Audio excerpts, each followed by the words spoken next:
여러분들은 언제 이렇게 분노하십니까? 분노에도 종류가 있습니다. 이제 긍정적 의미의 분노도 있죠. 거룩한 분노. 근데 오늘은 그런 긍정적 의미에서의 분노가 아니라 일반적으로 막 화가 치밀어 오르는 그런 이제 분노를 의미합니다. 언제 화가 나는가? 일반적으로 생각해 보면 무시당할 때, 또 자존심이 상했을 때, 존중받지 못하고 그렇게 함부로 나를 대한다고 느낄 때, 그때 이제 많이 화가 나죠. 이제 그 결과 여러 가지 문제들이 발생합니다. 내적으로, 외적으로 문제가 발생하는데, 내적으로는 어떤 문제가 있을까요? 일단은 이 악한 상상을 많이 하게 됩니다. 악한 상상을 많이 하면서 스스로를 자학하게 되는 것이죠. 그리고 이 마음과 생각에서부터 사탄의 영향력 아래 들어가게 되는 것입니다. 그래서 사실은 스스로를 파괴하는 거고, 또 하나님 앞에 은혜를 못 받게 하는, 마귀가 tum을 타는 이런 일이 내적으로 있는 것이죠. 그럼 바깥으로는 어떤 일이 있냐면 이제 파괴적인 행동이 나오는 것입니다. 말이나 행동으로. 이제 그게 심해지면 이제 사회적인 문제가 되기도 하죠. 그래서 묻지마, 폭행이나 살인도 다 그런 것입니다. 그러니까 나 자신을 파괴하다가 이제 타인까지 파괴하는 이제 이런 일들이 벌어지는 것입니다. 결과적으로는 돌이킬 수 없는, 마귀가 그토록 원하는 그 돌이킬 수 없는 파국으로 이제 이르는 것이죠. 개인적으로나 공동체적으로나 이 분노라고 하는 것은 참으로 이제 심각한 것입니다. 오늘 이제 제가 이 분노라고 하는 주제를 가지고 이제 관련된 책도 읽고 하다가 이제 문득 제가 이제 일기를 쓰는데 기도문 형태로 일기를 쭉 써왔거든요, 컴퓨터에다가. 그래서 제가 분노라고 딱 치니까 생각보다 이렇게 많이 나오더라고요. 그래서 내가 별로 분노한 적이 없는데 뭘 이렇게 많이 썼나 해가지고 이렇게 하나를 읽어봤습니다. 10년 전 일이더라고요. 근데 읽어봤는데 그 글을 읽는 순간 놀라운 일이 생겼습니다. 이게 뭐냐면 마치 어제 일어난 일처럼 막 분노가 올라오는 거예요. 그때 일이 생생히 기억이 나더라고요. 막 또 상상하고 있고 제가. 그래서 제가 그때 알았습니다. 이 분노라고 하는 것은 이게 잘 다스려지지도 않고 치료도 안 되는구나. 여전히 그게 있구나. 여러분 생각해 보십시오. 제가 우리 권사님들 아프다고 제가 병원 신방 가면 인공관절 수술하신 분들 이렇게 가면은 막 죽겠다 그러세요. 너무 힘들다, 너무 아프다. 근데 그때 힘들지만 한 몇 개월 지나서 제가 또 신방 하잖아요. 그럼 너무 좋다 그러세요. 그러니까 언제 그랬냐는 듯이 좋다고 하십니다. 그러니까 이 몸의 이 상처는 이게 시간이 지나면 이게 잊혀져요. 깨끗해져요. 근데 이 마음의 상처와 이 마음의 분노는 그렇지 않다는 것이에요. 10년이 지나도 마치 어제 일처럼. 그러니까 이것이 너무나 파괴적이고 너무나 강력하다, 이 분노라고 하는 감정이. 그래서 이렇게 파괴력이 강하고 또 개인적으로나 사회적으로 문제가 심각한 그런 의미에서 우리가 분노를 잘 다스려야 되겠지만, 사실 성도는 그 정도의 이유가 아니에요. 성도는 그런 이유로 분노를 다스리는 게 아니고 더 근본적인 이유가 따로 있습니다. 뭘까요? 오늘 본문 읽어보니까 오늘 20절에 뭐라고 나오죠? 사람이 성내는 것이 하나님의 의를 이루지 못하기 때문이라는 것이에요. 그래서 우리는 왜 분노하지 말아야 되느냐, 이런 이유, 내적인 이유, 외적인 이유 다 있지만 우리는 뭐라고 얘기하냐면 그것이 하나님의 의를 이루지 못하기 때문에 불쾌한 상황, 참 화가 나는 상황이지만 하나님이 그것을 기뻐하지 않기 때문에 내가 분노하지 않겠습니다라고 하는 이유가 다른 것이죠. 이유가, 우리가 분노하지 말아야 되는 이유가 달라요. 여기 하나님의 의를 이루지 못합니다라는 것은 하나님의 의, 하나님의 뜻이죠. 하나님께서 기뻐하시는 삶, 하나님께서 원하시는 그런 삶을 살 수 없게 된다는 것입니다. 이스라엘 백성들이 출애굽했을 때 광야에서 물이 없다고 그렇게 원망하고 불평하니까 모세가 참다가 화가 나서 반석을 2번 치죠. 그때 주님 뭐라고 하시냐면 민수기 20장 12절 제가 읽어드리면, 여호와께서 모세와 아론에게 이르시되 너희가 나를 믿지 아니하고 이스라엘 자손의 목전에 나의 거룩함을 나타내지 아니한 거로 너희는 이 총회를 내가 그들에게 준 땅으로 인도하여 드리지 못하리라 하시니라. 참 충격적인 말씀이죠. 그러니까 분노함으로 그 주님의 거룩함을 드러내지 못했다, 하나님 마음을 드러내지 못했다, 약속의 땅에 못 들어간다는 거예요. 그러니까 여러분, 이게 참 우리는 이 분노가 하나님의 뜻을 이루지 못하고 또 내가 받아야 할 복을 받지 못하게 하는 이런 심각한 문제가 있다는 것입니다. 여기서 문제의 핵심은 뭐냐면 분노하지 말아야 되는 이유를 제가 성경적인 근거를 가지고 이렇게 이야기해도 핵심은 뭐냐면 이렇게 말해도 다스리기가 쉽지 않다는 겁니다. 분노라고 하는 이 감정이 설교를 10번, 100번 들어도 그게 잘 안 된다는 거예요. 왜 그럴까요? 왜 분노라는 감정을 다스리기가 이렇게 어려울까요? 잠언 16장 30절에 보면은 읽어드리겠습니다.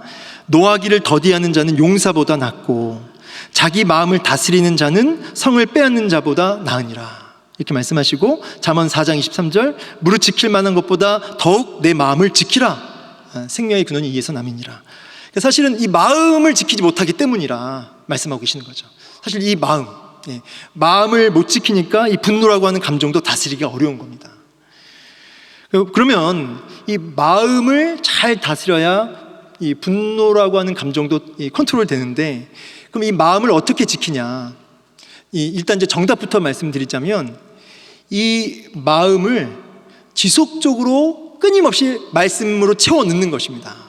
지속적으로 끊임없이 말씀으로 채워질 때 이 마음을 잘 지킬 수가 있고 그것이 이제 분노를 다스리게 되는 힘이 됩니다. 야고보서 1장 21절 오늘 본문인데 제가 읽어드리면 그러므로 모든 더러운 것과 넘치는 악을 내버리고 너희 영혼을 능히 구원할 바 마음에 심어진 말씀을 온유함으로 받으라. 아멘. 그러니까 두 가지를 명령하세요. 버릴 건 버리고 받을 건 받자. 두 가지. 버릴 건 뭡니까? 무엇을 버려야 한다고 하시죠? 모든 더러운 것, 넘치는 악을 버려라. 모든 더러운 것이라고 하는 것은 마치 몸에 덕지덕지 붙어있는 때처럼 더러운 그런 습관들, 그리고 여기 넘치는 악은 뭐냐면 통제가 안 되는 막 이 분수처럼 솟구쳐 오르는 그런 욕망들, 이런 것들을 벗어버려야 한다라고 말씀하고 계십니다. 세상에서는 이제 마인드 컨트롤로 이렇게 마음을 이렇게 비우려고 하고, 이게 여타 종교에서는 이렇게 이제 명상 같은 거 이런 걸 통해서 마음을 이렇게 비워냄으로 그 마음을 이렇게 이제 다스리려고 합니다. 근데 성경은 비우는 게 아니죠. 성경은 뭡니까? 채우는 거죠. 여러분, 비우면 빈집이 되면 더 악한 게 들어간다 그래요. 그래서 우리는 비우고 가만히 있는 게 아니라 채우는 자리로 가야 됩니다. 여러분 생각해 보십시오. 어둠을 향해서 떠나가라 비워져라 하면 그게 떠나고 비워집니까? 여러분, 그 빛으로 가면, 빛으로 채워지면 자연스럽게 이게 떠나가고 비워지는 것이죠. 그래서 오늘 본문에서도 내버리고 하고 나서 바로 이어서 받으라, 받으라, 말씀을 받으라 이렇게 말씀하고 계신 것이죠. 자세히 보니까 그냥 받는 게 아니라 마음에 심어진 말씀을 온유함으로 받으래요. 이 마음에 심어진 말씀이 무슨 뜻인가? 이제 의역하자면, 풀어서 얘기하자면 사도들의 가르침을 통해서 이미 알고 있는 말씀, 이런 뜻입니다. 그러니까 이미 너희들이 이미 그 마음속에 주신 말씀들, 이런 뜻이죠. 근데 이미 주신, 그래서 이미 알고 있는 그 말씀을 온유함으로 다시 받으라는 거예요. 이게 무슨 의미일까? 생각해 보면, 그러니까 이미 성도들은 분명히 말씀 받았습니다. 여러분들도 이미 늘 설교를 듣고 말씀을 알아요. 근데 뭐냐면 아직 그 말씀이 완전히 나를 장악하지 못했다 이 말이에요. 아직 말씀의 영향력 아래 온전히 있지 못하다는 것이죠. 이미 들어서 알고 있지만 아직 말씀의 영향력 아래 우리가 온전히 거하지 못하니까 이미와 아직 사이에 끼어있는 우리들이 영적 긴장감을 가지고 날마다 지속적으로 말씀을 받아야 된다, 말씀을 채워야 한다, 이런 의미가 되겠습니다. 근데 온유함으로 받아라 그러시죠? 온유함으로. 그러니까 뭐 겸손히 말씀을 그렇게 채워 넣어라, 이렇게 이해하시면 되겠습니다. 그래서 이 말씀을 잘 채워 넣어야 되는데 결국은 우리 마음에 말씀을 끊임없이 지속적으로 채워질 때 마음을 다스리고 분노라는 감정을 다스릴 수 있는 자리까지 갑니다. 여기 이제 물컵이 있는데 제가 이제 이 물컵을 제가 이렇게 막 치고 막 흔들면 어떻게 될까요? 물이 쏟아지겠죠. 그럼 생각해 보십시오, 여러분. 제가 치고 흔들어서 물이 나온 걸까요? 이제 언뜻 보기엔 그렇지만 보세요. 만약에 이 안에 물이 아니라 우유가 있다고 생각해 보십시오. 우유가. 그럼 제가 아무리 흔들고 아무리 쳐도 물이 나올까요? 안 나올까요? 물이 안 나오죠. 왜냐하면 이 안에는 우유가 있으니까. 그러니까 언뜻 보기에는 제가 쳐서 물이 나온 것처럼 보이지만 사실 그 속에 물이 들어있으니까 물이 나온 거예요. 마음에 있는 게 입으로 나온다고요. 그러니까 여러분 속에 있는 게 나오는 것입니다. 오늘 우리 분노라고 하는 이 주제를 가지고 이야기할 때도 결국은 환경 이전에, 누가 나를 찌르기 이전에, 누가 나를 힘들게 하기 이전에 여러분 속에 무엇으로 가득 차 있는지가 중요하다 이 말이에요. 여러분 마음속에 뭐가 가득 차 계십니까?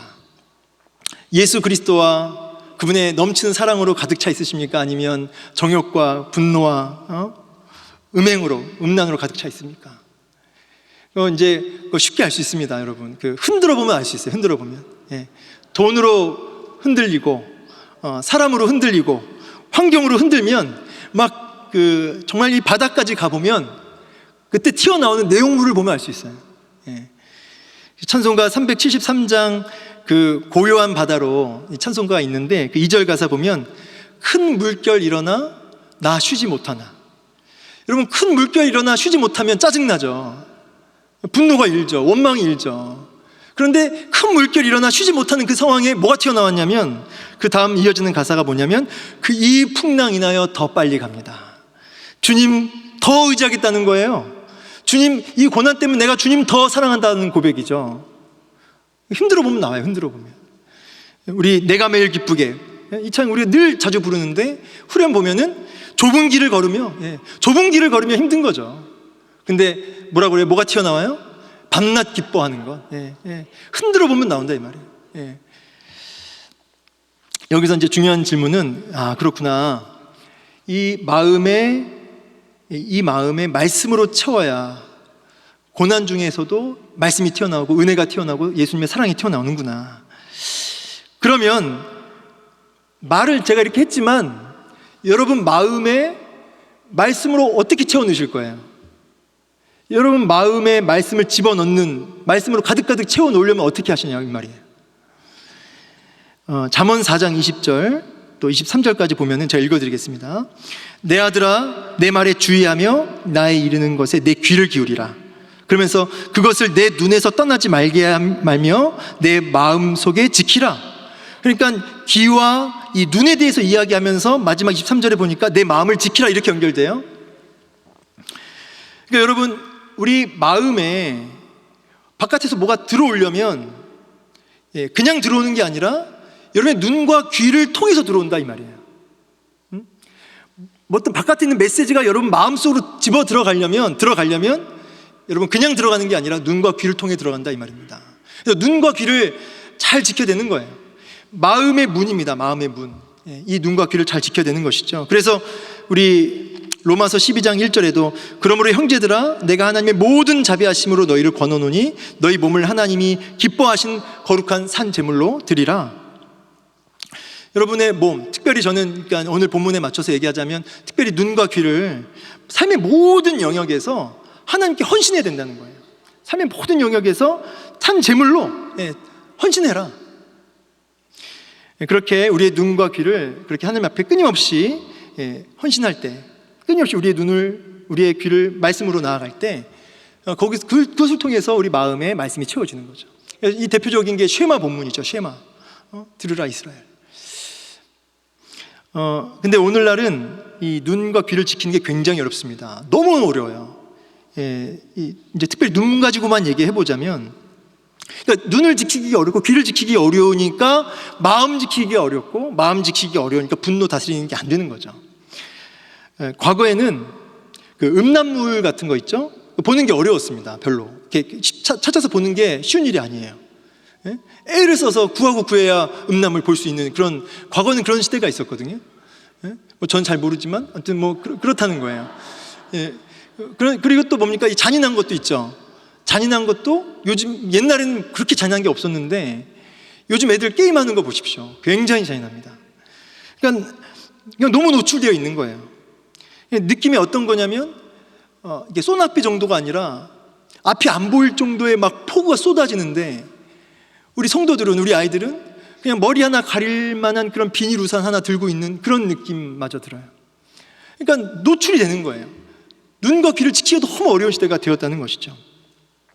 그럼에도 불구하고 우리가 마음을 지키기 위해서 끊임없이 산으로 올라가면 안 됩니다. 이 땅에서 끊임없이 눈과 귀를 끊임없이 하나님 앞에 돌려드려야 된다는 것입니다. 그래서 어떤 목사님이 치열하게 눈을 지킨다고, 마음을 지키기 위해서 그런 고백을 하셨는데, 어떤 목사님이 이제 길을 가시다가 이제 좀 이쁜 자매가 지나갔나 봐요. 그러니까 뭐 좀 야했나 봐요. 근데 이 목사님이 길을 가다가 마주친 거예요. 눈이 본능적으로 돌아간 거죠. 이제 이 목사님 말씀은 이거는 괜찮다. 우리가 사람이 본능적이고 마주오는 걸 안 볼 수가 없는 거니까, 그거는 괜찮다는, 그건 죄가 아니라는 거예요. 그럼 이제 뭐가 죄냐면, 방금 뭐였지? 하면서 이렇게 뒤를 이렇게 돌아보면, 두 번 보면 그건 이제 죄다. 그러니까 이게 뭔가 웃기지만 사실은 이 목사님이 굉장히 그 눈을 지키려고 하는 그 몸부림이다, 그런 생각이 듭니다. 요즘 저도 이제 두 번 잘 안 봐요. 이렇게 일부러라도. 지난주에 이제 두 번 본 거는 이제 우리 집사님인 줄 알고 제가 확인차 이렇게 본 거지, 이렇게 뭐 그렇게 안 봅니다. 그러니까 눈을 그렇게 지켜야 된다는 거예요.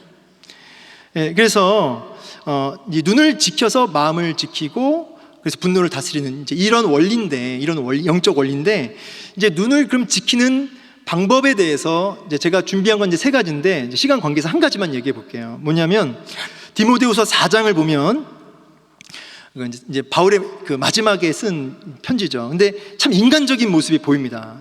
제가 디모데후서 4장 10절 한번 좀 읽어볼게요. 데마는 이 세상을 사랑하여 나를 버리고 데살로니가로 갔고, 그레스게는 갈라디아로, 디도는 달마디아로 갔고, 그 다음에 11절에 누가만 나와 함께 있다. 14절에 구리 세공업자 알렉산더가 내게 해를 많이 입혔음에 주께서 그 행한 대로 그에게 갚으시리니. 자, 그리고 16절에 내가 처음 변명할 때에 나와 함께한 자가 하나도 없고 다 나를 버렸으나. 그러니까 제가 이걸 읽는데 마치 늙은 아버지가 그 아들한테 막 섭섭한 거, 화난 거 막 일러 바치듯이 쭉 이야기를 하는 겁니다. 그런데 16절 하반절에 놀라운 반전, 그들에게 허물을 돌리지 않기를 원하노라 그래요. 갑자기 그 섭섭함 다 없어졌어요. 그 이유가 뭐냐면 17절 때문이에요. 17절. 여러분, 17절은 제가 볼 때 바울을 바울되게 했던, 바울을 바울로서 살게 했던 열쇠가 아닌가, 그 생각이 들어요. 17절 이렇게 시작합니다. 주께서 내 곁에 서서 나에게 힘을 주심은. 바울은 섭섭하고 원망에 되는 그 상황 속에서도 그 눈이 어떻게 지켜졌냐면 예수 그리스도께 집중되어짐으로, 예수님께 완전히 집중되어짐으로 그 모든 분노의 감정을 다스릴 수 있었다는 것이죠. 현존의식. 그래서 여러분, 그렇게 눈을 예수님께 고정시키는 것으로 마음을 지켰다는 거예요. 제가 제 얘기 하나만 더 하자면, 제가 진짜 분노한 적, 제 인생에 정말 기억 남는 분노가 딱 한 번 있었는데, 여기 오기 전 교회입니다.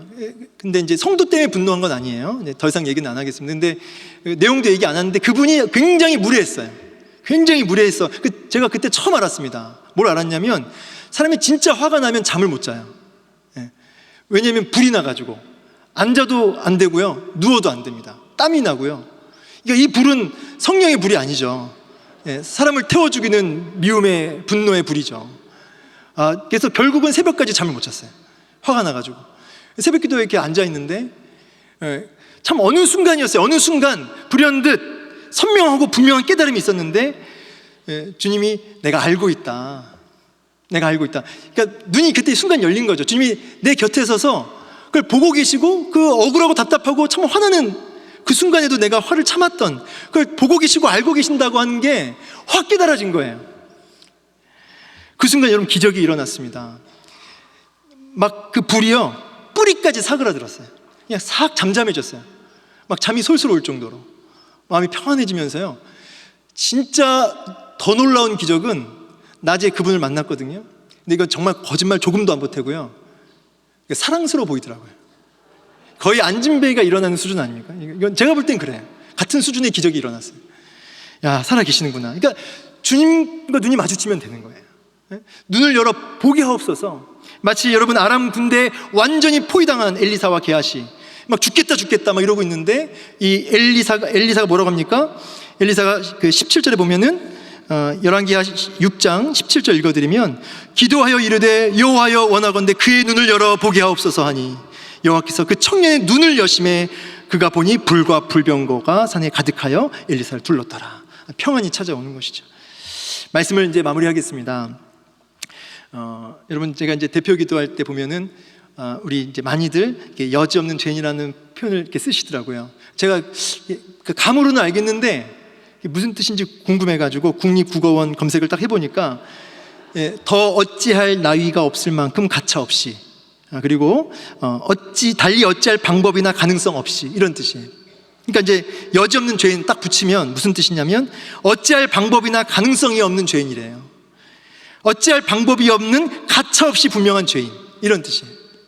제가 이 얘기 왜 하냐면, 근데 기도가 우리가 그렇게 나오는데 여지 없는 죄인, 저도 이제 쓸 때가 있는데 누가 나를 죄인 취급하면 여지가 많은 거죠. 막 화가 나는 겁니다. 말할 수 없는 죄인, 말할 수 없는 죄인이라고 저도 그렇게 많이 하거든요. 근데 누가 죄인 취급하고 나 힘들게 하면 말이 많다 이 말이에요. 말을 엄청 잘하고 말을 엄청 많이 하고.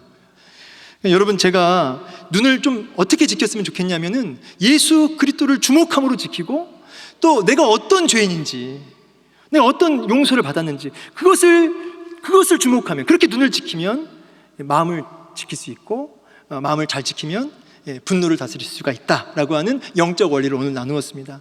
오늘 이 말씀 가지고 여러분, 음란과 분노가 아니라 예수 그리스도의 말씀으로 날마다 우리의 심령을 채워서, 그 구속의 은혜로 날마다 내 심령을 채워서 툭 치고 흔들면 예수가 나오고 말씀이 나올 수 있는 저와 여러분 되기를 주의 이름으로 축원합니다.